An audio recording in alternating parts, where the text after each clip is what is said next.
August മാസത്തിലെ 30-ാം തീയതി 4ാമത്തെ ശനിയാഴ്ച ഈ പുന്നമടയുടെ ഓളപ്പരപ്പിൽ വലിയ ആവേശത്തോടു കൂടിയുള്ള ഒരു പോരാട്ടത്തിന് സാക്ഷിയാവുകയാണ്.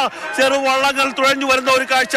പുന്നമടയുടെ ഫിനിഷിംഗ് പോയിന്റിലേക്ക് ആ കൈ ഉയർത്തി നിൽക്കുന്ന, സ്വർണ്ണ നിറത്തിൽ കൈ ഉയർത്തി നിൽക്കുന്ന ചാച്ചാജിയുടെ മുന്നിലേക്ക്, നെഹ്റുവിന്റെ മുന്നിലേക്ക് ആ വള്ളങ്ങൾ ഇഞ്ചോടിഞ്ച് ആര് ജയിക്കും? ഗോതുരത്താണോ? ആര് ജയിക്കുമെന്ന് പ്രവചിക്കുക അസാധ്യമാണ്. അവസാനമായപ്പോഴേക്കും ഗോകുലത്തിലെ തുഴച്ചിൽക്കാരുടെ ആവേശം കൂടിയിരിക്കുന്നത് ഇരുട്ടിനെ പോലും ഭേദിക്കുന്ന വെള്ളമാണ് ഇരുട്ടുകുത്തി എന്ന് പറയുന്നത്. ചുണ്ടൻ വെള്ളക്കെട്ടേക്കാൾ വേഗത്തിൽ പോകുന്നതാണ്. തുഴച്ചിൽക്കാരുടെ എണ്ണം കുറവാണ്. ഹീൽസിൽ ഇരുട്ടുകുത്തിയാണോ മറ്റു രണ്ട് വള്ളങ്ങളിൽ ഏതാണോ എന്ന് പ്രവചിക്കാൻ സാധ്യമാണ്. ഇരുട്ടുകുത്തിയാണോ? ഇരുട്ടുകുത്തി തന്നെ ഹീൽസിൽ 1ാം സ്ഥാനത്തേക്ക് എത്തിയിരിക്കുന്നു. ചെറു വ്യത്യാസം മാത്രമായിരിക്കും ഉണ്ടാവുക. ഒരു ഫൈനൽ മത്സരത്തെ പോലെ ത്രസിപ്പിക്കുന്ന തരത്തിലുള്ള ഒരു മത്സരം. വലിയ വാശിയോടുകൂടിയുള്ള തുഴച്ചിൽ കണ്ടില്ലേ? ഇത് ചെറുവള്ളങ്ങളെ ഇങ്ങനെയാണെങ്കിൽ ചുണ്ടൻ വള്ളങ്ങളിലേക്ക് ഇത് വരുമ്പോഴേക്കും എത്രത്തോളം വാശിയോടുകൂടി എത്തും എന്ന് നമുക്ക് പ്രവചിക്കാൻ സാധിക്കാത്ത ഒരവസ്ഥയിലേക്ക് കാര്യങ്ങൾ പോകും. ഫിനിഷിംഗ് പോയിന്റിൽ നിന്നുള്ള ആവേശകരമായ കാഴ്ചകളാണ് നമുക്ക് കണ്ണൻ കാണിച്ചു തന്നത്. ഇരുട്ടുകുത്തിയാണ് ആദ്യ ഹീറ്റ്സിലെ ജേതാക്കൾ. രഘുവിലേക്ക് ഒരിക്കൽ കൂടി പോവുകയാണ്. രഘു ഉള്ളത് സ്റ്റാർട്ടിംഗ് പോയിന്റിലാണ്. രഘു, രാവിലെ മുതൽ തന്നെ ആളുകൾ നല്ല സ്ഥലം ഇത് കാണാൻ വേണ്ടി, നല്ല സ്ഥലമൊക്കെ പിടിക്കാൻ വേണ്ടി കുടുംബസമേതം തന്നെ എത്തിയിട്ടുണ്ട്. മഴയൊരു ചെറിയ ആശങ്ക ഉണ്ടാക്കിയിരുന്നു ഇന്നലെയൊക്കെ. ഇന്നത്തെ കാലാവസ്ഥ എങ്ങനെയാണ് അവിടെ?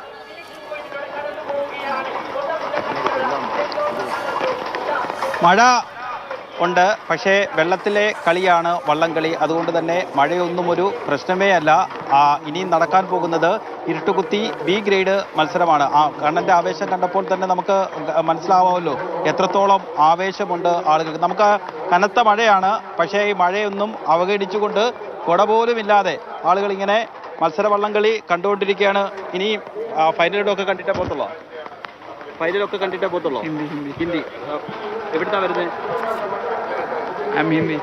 ഓക്കെ, മലയാളിയല്ല. ഇത്തരത്തിൽ അയൽ സംസ്ഥാനങ്ങളിൽ നിന്ന് അടക്കം ആളുകൾ കാണാൻ വേണ്ടി വരുന്നുണ്ട്. ചേട്ടാ, ഇനി ഫൈനലൊക്കെ കണ്ടിട്ടേ പോകത്തുള്ളൂ? അത്രേ ഉള്ളൂ, ഫൈനൽ കണ്ടിട്ടേ പോകുള്ളൂ. ആഹാരമൊക്കെ ആഹാരം ഹോട്ടലിൽ നിന്ന് കഴിക്കും. എവിടുന്നാ വരുന്നത്? ചങ്ങനാശ്ശേരി. നിങ്ങളുടെ വള്ളം ഏതാ? ഞങ്ങളുടെ പിന്നെ ചമ്പക്കുളത്തുകാരനാണോ? അല്ല, ചങ്ങനാശ്ശേരിയിൽ നിന്ന് വള്ളമുണ്ട്. ചമ്പക്കുളം.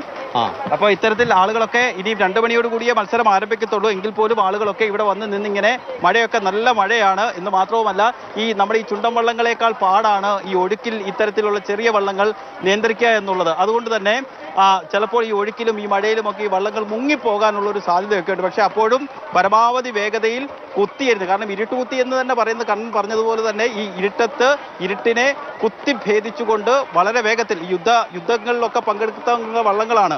ആ വള്ളങ്ങൾ അത്തരത്തിൽ അതിവേഗതയിൽ പുന്നമടയിലൂടെ കുതിച്ചുകൊണ്ടിരിക്കുകയാണ്. ഈ സ്റ്റാർട്ടിങ്ങിൽ ഇത്തവണ ഈ സാധാരണ നിലയിൽ സ്റ്റാർട്ടിങ്ങിലൊക്കെ വലിയ തർക്കം ഉണ്ടാവാറുണ്ട്. കാരണം എപ്പോഴും അതാണ്ട് അടുത്ത മത്സരം ആരംഭിച്ചിരിക്കുകയാണ്. ഇരുട്ടുകുത്തി ബി ഗ്രേഡ് മത്സരങ്ങളാണ് ഇവിടെ സ്റ്റാർട്ടിംഗ് പോയിന്റിൽ നിന്ന് ആരംഭിച്ചിരിക്കുന്നത്. 4 വള്ളങ്ങൾ, ഇരുട്ടുകുത്തി ബി വിഭാഗത്തിലുള്ള 4 വള്ളങ്ങളാണ് മാറ്റുരയ്ക്കുന്നത്. വളരെ വാശിയേറിയ മത്സരം. കാരണം നമുക്ക് ആ ദൃശ്യങ്ങളിൽ നിന്ന് തന്നെ കാണാം. ഒന്ന്, ആ പങ്കായക്കാര് വാരി കുത്തി പിടിച്ചിരിക്കുകയാണ്. കാരണം ആ പങ്കായം ഒന്ന് മാറിയാൽ ഈ വെള്ളം, ഈ ചുണ്ടൻ വള്ളത്തേക്കാൾ പൊക്കക്കുറവാണ് ഈ വള്ളങ്ങൾക്ക്.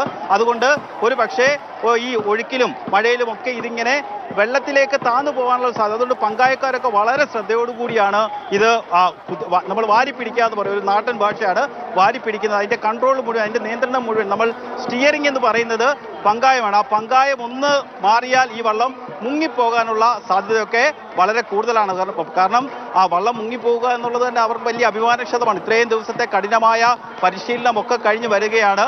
അതുകൊണ്ട് ചെറുവള്ളങ്ങളാണെങ്കിലും വലിയ ആവേശമാണ്, വലിയ വാശിയാണ്. കാരണം ഇത് കരയുടെയും നാടിൻ്റെയും ഒക്കെ പേരി വരുന്ന വള്ളങ്ങളും ക്ലബ്ബുകളും ഒക്കെയാണ്. അതുകൊണ്ട് അവരെ അല്ലെങ്കിൽ ടി-വിയുടെ മുമ്പിലൊക്കെ ആളുകൾ ഇങ്ങനെ കാത്തിരിക്കുകയാണ് ഞങ്ങളുടെ വള്ളം എത്രത്തോളമായി എന്ന് മനസ്സിലാക്കാൻ വേണ്ടി. എന്തായാലും ഇതാണ് സ്റ്റാർട്ടിംഗ് പോയിന്റ്. സാധാരണ നിലയിൽ നമ്മൾ മുൻവർഷം കഴിഞ്ഞ നേരത്തെ നമ്മൾ സംസാരിക്കുമ്പോൾ രഘു പറയുന്നുണ്ട് മഴയൊന്നും ഒരു പ്രശ്നമല്ല എന്നുള്ളത്.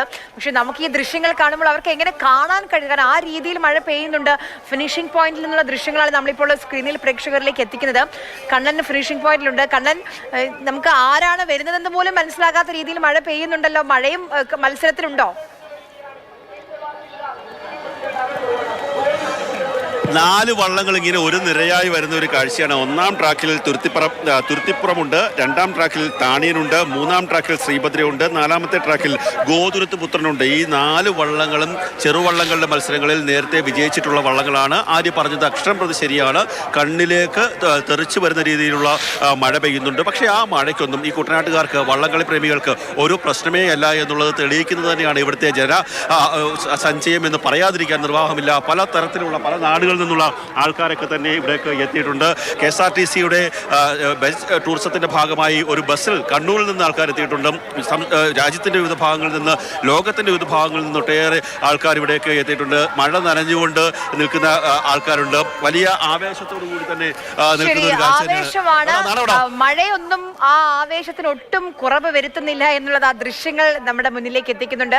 അത് മത്സരിക്കുന്നവർക്ക് മാത്രമല്ല കേട്ടോ, മത്സരം കാണാൻ എത്തുന്നവർക്കും അതേ ആവേശം തന്നെയാണ്. മഴയൊന്നും അവരെ സംബന്ധിച്ച് ഒരു വിഷയമേ അല്ല. കുട പോലും എടുക്കാതെ ആളുകൾ കണ്ടുകൊണ്ടിരിക്കുകയാണ്, വന്നുകൊണ്ടിരിക്കുകയാണ്.